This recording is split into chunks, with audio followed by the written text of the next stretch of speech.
اعوذ باللہ من الشیطان الرجیم بسم اللہ الرحمن الرحیم۔ ہمارا حج کا ٹاپک چل رہا ہے اور ہم سورہ حج اس میں سب سے پہلے میں نے سورہ حج آپ کے ساتھ کچھ آیات اس کی شیئر کرنا شروع کی ہیں۔ آج ہم کچھ 60 اس کی آیات کر لیں گے اور باقی میرے خیال سے اس کی کوئی 18 ایک اور آیت رہتی ہیں، 78 ٹوٹل آیت ہیں میرے خیال سے۔ تو آ، ہمارا یہ جو ٹاپک ہے جو قرآن حج سورہ حج، اصل میں حج کے ٹاپک کے مناسبت سے پوری سورہ حج ہم کر رہے ہیں، اور اس میں ہم نے قیامت کے ٹاپک سے سٹارٹ ہوئی بات، اور پھر پیدائش کی، اور پھر کافروں اور ایمان والوں کی، اور پھر حج کی، پھر قربانی کی۔ بیچ میں ایک ہی کچھ 10 سے 15 آیات آئی ہیں صرف، جو کہ حج کے ریلیٹڈ ہے۔ باقی سارا قرآن پاک جو ہے وہ قیامت کے ٹاپک، آخرت کے ٹاپک پہ ہی چل رہا ہے، اور آج کی بھی جو 5 آیات ہم کریں گے وہ بھی قیامت اور آخرت کے ٹاپک پہ ہی ہے۔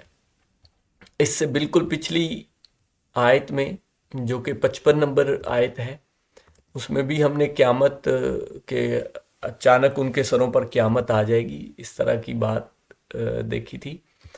تو آج والی آیت بھی جو ہے، آج والی آیات اب اگلی 5 شروع کرتے ہیں، سورہ نمبر 56۔ اور اس میں میں عربی نہیں پڑھ رہا کیونکہ پھر وہ ویڈیو بڑی لمبی ہو جاتی ہے، میں صرف اردو اور اس کی کچھ اگر ڈیٹیلز ہوں تو نہیں، تو مین مقصد ہے آپ کے ساتھ آیات کو شیئر کرنا تاکہ آپ خود بھی ان پہ غور و فکر کریں، سوچیں، سمجھیں، پڑھیں، اور اللہ پاک نے کیا ہمیں حکم دیے ہیں وہ خود دیکھیں ان کو۔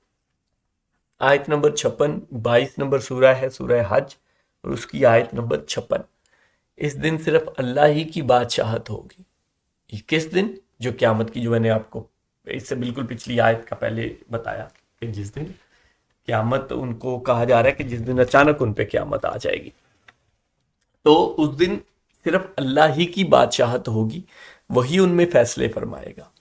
ایمان اور نیک عمل والے تو نعمتوں سے بھری جنتوں میں ہوں گے۔ تو یہ آپ پیٹرن دیکھتے جائیں کہ وہ پھر قیامت کی، ایمان والوں کی، نیک لوگوں کی، نیک اعمال کرنے والوں کی، برے لوگوں کی، برے اعمال کرنے والوں کی، کافروں کی، یہی باتیں رپیٹ ہو رہی ہیں، یہی باتیں رپیٹ۔ یہ قرآن پاک میں آپ دیکھیں تو ایک تہائی سے زیادہ حصہ اسی ٹاپک پہ ہے، جو میں آلریڈی قرآن پاک کا مین ٹاپک جو ہے اس پلے لسٹ کے ساتھ، یہ یا اس ٹاپک، مین ٹاپک کے ساتھ میں بہت ساری ویڈیوز اس پہ کر چکا ہوں۔ ہم نے اس میں قرآن پاک کی آلموسٹ آدھی سے زیادہ سورہ جو ہے وہ ان کو میں نے آپ لوگوں کے سامنے رکھا ہے کہ وہ دیکھیں، اس میں مین ٹاپک ہی قیامت کا اور آخرت کا ڈسکس ہو رہا ہے۔ ایمان اور نیک عمل والے تو نعمتوں سے بھری جنتوں میں ہوں گے۔ ایمان والوں کی یہاں بات ہو گئی۔ آیت نمبر 57۔ اور جن لوگوں نے کفر کیا اور ہماری آیتوں کو جھٹلایا، ان کے لیے ذلیل کرنے والے عذاب۔ تو یہ دیکھیں، اس کے بالکل کنٹراسٹ میں وہ لوگ جنہوں نے کفر کیا اور اللہ کی آیات کو جھٹلایا، آیتوں کو، وہ قرآن پاک کی، جو وہ اس قرآن پاک میں آیات ہیں، جو نشانیاں اللہ پاک کی اس قرآن پاک میں ہیں وہ، اور جو اس دنیا میں ہے۔ کسی نے اگر نہیں بھی پڑھا تو اللہ کی آیات جو ہیں وہ اس دنیا میں وہ اپنے سامنے مشاہدے کر رہا ہے۔ اس کو کوئی بھی، دنیا کا کوئی بھی انسان ہو، اس کا یہ کویسچن تو اس کے ذہن میں آتا ہے نا کہ میں کیسے پیدا ہوا ہوں، یا مطلب ہم انسان کیسے بنے ہیں، یہ کہاں سے شروع ہوئے تھے، یا میں کیسے پیدا ہوا ہوں۔ چلو میں تو میرے ماں باپ نے مجھے پیدا کیا، میرے ماں باپ کو کیسے، اور وہ اس سے پیچھے یہ ہم شروع کہاں سے ہوئے تھے۔ ایک تو اینڈ ایسا آئے گا نا جہاں پہ کسی کے بھی ماں باپ نہیں ہوں گے، تو وہاں سے شروع کیسے ہوا تھا۔ یہ کویسچن تو دنیا کے ہر باشعور انسان کو، کوئی پڑھا لکھا ہے، کوئی نہیں پڑھا لکھا، کسی نے قرآن پاک پڑھا ہے، کسی نے نہیں پڑھا، یہ کویسچن تو اس کو آئے گا نا۔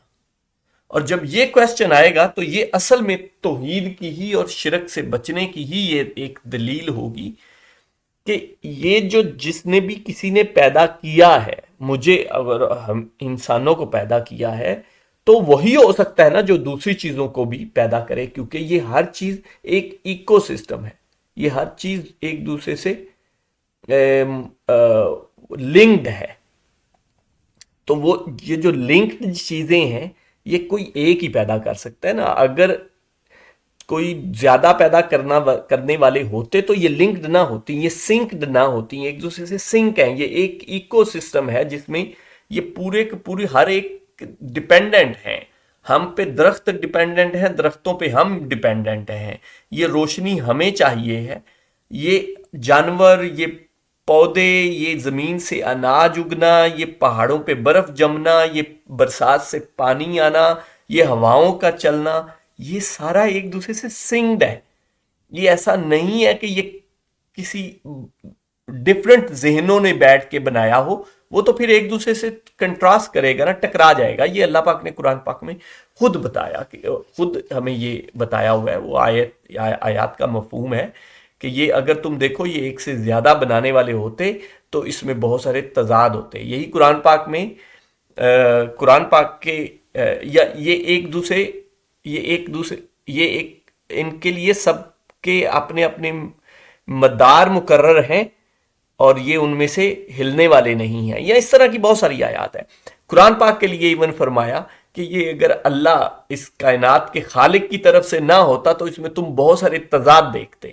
اور آپ خود دیکھ لیں کہ کیسے قرآن پاک میں کوئی تضاد نہیں ہے, کیسے ایسے سنکڈ باتیں ہیں, بالکل وہی ایک جو موضوع ہیں وہ انہی پہ ہی باتیں ہیں. کوئی ایک دوسرے سے کنٹراسٹ نہیں ہے کہ یہاں پہ کوئی بات کہہ دی اور آگے کسی بہت کافی مطلب آدھے قرآن پاک کے بعد کوئی اور بات ہو رہی ہے تو ادھر کوئی اور ہو رہی ہے تو ادھر کوئی اور ہو. ایسا نہیں ہے, وہی باتیں ہیں.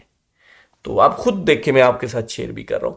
تو مقصد یہ بات کرنے کا ہے کہ یہ دلیل جو ہے اللہ پاک نے اسی لیے کہا کہ میں سارے گناہ جس کو چاہوں گا جو معاف کر دوں گا, لیکن شرک معاف نہیں کروں گا. وہ اسی لیے کہا کہ شرک اور یہ جو توحید ہے یہ تو ہماری نیچر میں ڈال کے اللہ نے دے دی نا, کہ وہ ہم کوئی بھی دنیا کا انسان ہے وہ قرآن پاک پڑھے, اس کے پاس کوئی کسی نبی یا رسول کا پیغام آیا ہو یا نہ آیا ہو, وہ قرآن پاک کو پڑھے یا نہ پڑھے, اسلام کے بارے میں جانے یا نہ جانے, اس کو اپنی جو اس کی اپنی شخصیت ہے یا اس کا جو اپنا وجود ہے وہ اٹ سیلف, اس کا اپنا وجود, اس کا ہونا ہی اس کے خالق کا ہونا بتا رہا ہے. یہ بڑی امپورٹنٹ بات ہے. کوئی بھی چیز ہوتی ہے تو وہ کسی بھی خالق کے بغیر نہیں ہو سکتی. ہم یہ نہیں کہتے کہ یہ لکڑی میرے سامنے, یہ میز جو ہے یہ خود ہی بن گیا ہے, ایسا تو نہیں ہوتا. تو یہی جب وہ کویسچن اپنے بارے میں کرتا ہے تو وہ اس کے پیچھے جاتا ہے, چاہے وہ ان پڑھ ہو چاہے جو مرضی ہو, وہ جاتا ہے کہ ہمیں یار شروع میں کس نے پیدا کیا ہوگا, تو کوئی نہ کوئی تو بنانے والا ہے. مطلب ان پڑھ ایسے بات کر دیں گے, موٹی سی بات کریں گے, لیکن آئے گی اس کی ذہن میں بھی, وہ موٹی سی چاہے بات کر رہے ہیں, یار کسی نہ کوئی تو بنانے والا ہے, کوئی نہ کسی نے تو بنایا ہے. اور پھر اسی کو وہ آئے گا کہ وہ ایک کے علاوہ زیادہ نہیں ہو سکتے. زیادہ ہوں گے تو یہ تو آپس میں سارا کچھ ٹکرا ہو جائے گا, یہ تو پھر تضادات ہوں گے, پھر کیسے کام سنگ کیسے ہوں گی چیزیں. تو یہ بڑی امپورٹنٹ بات ہے سمجھنے کے لیے, خاص کر کے توحید اور شرک پہ. میں پورا ٹاپک توحید اور شرک کا کر چکا ہوں, اگر آپ کو انٹرسٹ ہو تو وہ پوری پلے لسٹ علیحدہ سے ہے, وہ دیکھ لیں.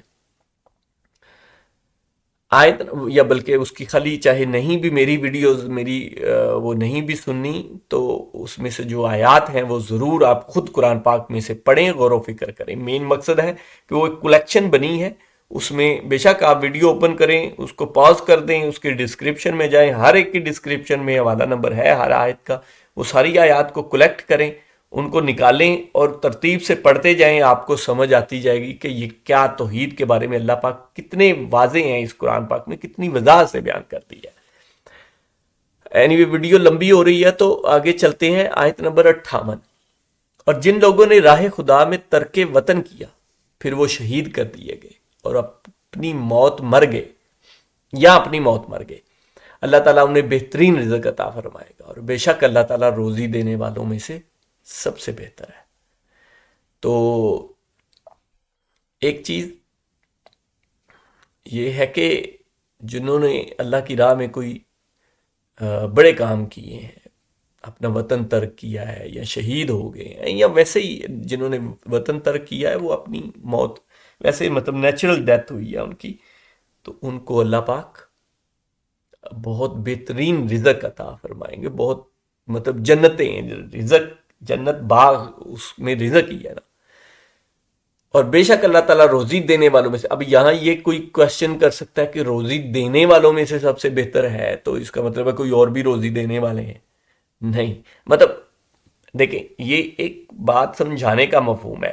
ہم نارملی جو ہیں، ہم اگر فار ایگزامپل کوئی اگر یہ سوچے کہ یار میرا رزق تو بھائی، کہتے ہیں نا بھائی رزق لگا ہوا ہے کیا کریں، ایسا ہم عام نارمل بول میں بھی بول تو وہاں کسی کا مقصد شرک کرنا تو نہیں ہوتا کہ رزق یار ٹھیک ہے نوکری اتنی پسند نہیں مجھے لیکن رزق لگا ہوا ہے تو بس ٹھیک ہے. تو یا پھر یہ کہتے ہیں کہ یار جیسے فار ایگزامپل والدین، ایک بچہ ہے چھوٹا، اس کو دیکھیں وہ نہ ڈائریکٹ خود کچھ کر سکتا ہے، نہ ایون پہلی یہ تو ایسی سٹیج ہوتی ہے وہ مانگ بھی نہیں سکتا، تو اس کو ماں باپ رزق دیتے ہیں، اس کو کھلاتے ہیں، اس کو بڑا کرتے ہیں.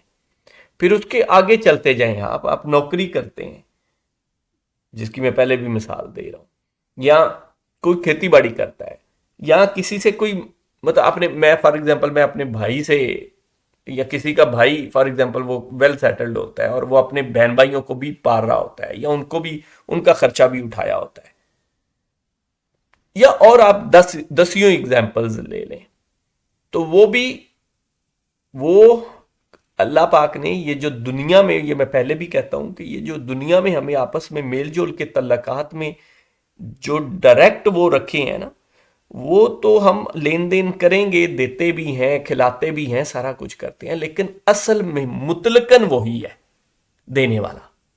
تو اللہ یہاں پہ سمپلی یہ بات کی جا رہی ہے کہ جو اگر فار ایگزامپل کوئی والدین ہیں یا وہ کوئی دینے والے یا روزی، تو اگر تمہیں کوئی لگتا ہے کہ کوئی اور بھی ہے، ان میں سے بھی سب سے بہتر اللہ ہی ہے. تو یہاں یہ بات کی جا رہی ہے. یا اس کو دوسری بالکل وہ کریں کہ مطلب اللہ ہی سب سے بہتر روزی دینے والا ہے. اچھا، آیت نمبر 59، انہیں اللہ تعالیٰ ایسی جگہ پہنچائے گا کہ وہ اس سے راضی ہو جائیں گے. بے شک اللہ تعالیٰ علم اور بردباری والا ہے، کہ وہ جو جنتوں میں جو نیک اعمال کریں گے ان کے لیے، یا جو ہجرت کریں اللہ کی راہ میں اور پھر ان کی فوت ہو جائیں تو ان کے بارے میں بات ہو رہی ہے. آیت نمبر 60، بات یہی ہے، اور جس نے بدلہ لیا اس کے برابر جو اس کے ساتھ کیا گیا تھا، پھر اگر اس سے زیادتی کی جائے تو یقیناً اللہ تعالیٰ خود اس کی مدد فرمائے گا. یہ اب وہ بات آگے آ گئی کہ فار ایگزامپل اگر کسی کے ساتھ زیادتی ہوتی ہے تو وہ بدلہ لے سکتا ہے، وہ یہاں پہ بتایا جا رہا ہے. تو یقیناً اللہ تعالیٰ خود اس کی مدد فرمائے اگر کسی کے ساتھ زیادتی کی جائے. بے شک اللہ درگزر کرنے والا، بخشنے والا ہے. اللہ پاک بخشنے والا ہے. تو آپ ضرور اس پہ غور و فکر کریے گا، پڑھیے گا آیات کو، اور ساتھ میں عربی کے ساتھ اردو بھی ضرور پڑھیے گا. جزاک اللہ.